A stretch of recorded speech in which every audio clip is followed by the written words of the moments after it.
નમસ્કાર મિત્રો, તો જુઓ આ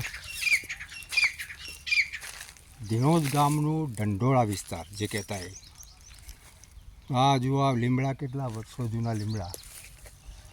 અને આ લીમડા એ અમે પહેલાં રમતા અહીંયા.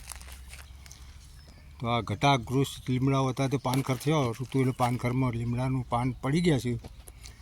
પણ અહીંયા હવે એક સંત પધારી રહ્યા છે આ કર્મભૂમિ પર. આ કર્મભૂમિ એક સંતની ભૂમિ કહેવાય. અને આગળ જે આવે આપણે ડુબામાનું મંદિર, આપણે જે કહેવાય માતાજી એમનું મંદિર, પછી સુણસર રોડની આપણે જે આવે એ ગોગા બાપાનું મંદિર, અને આપણે જે ચોરા બાજુ જવાનો રસ્તો એ ત્યાં રસ્તા પડી ત્યાંથી ઢંઢોળા અવાય.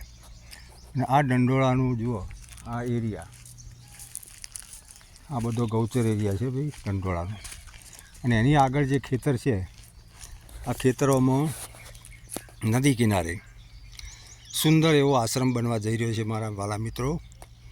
તો આ આશ્રમનું તમે ભાઈ સેવા કરો થોડી આપણા ગામનું.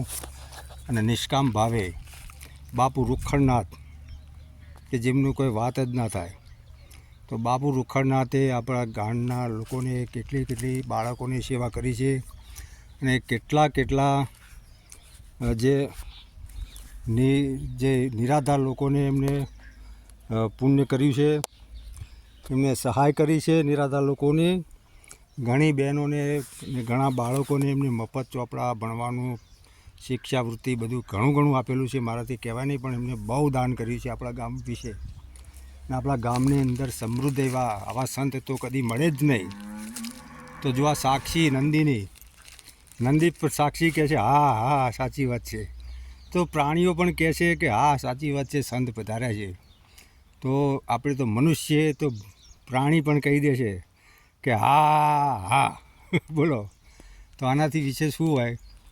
તો ભાઈ જુઓ મારા વાલા મિત્રો, તો આવા સંતના આપણે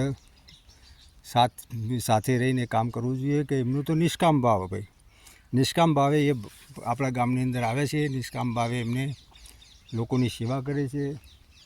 અને એક આપણું જે ફરજ બને છે ગામની લોકોની, તો તમે સાથી હાથ બઢાના, એક અકેલા થક જાય તો મિલકર બોझ ઉઠાના, એવી વાત છે ભાઈ.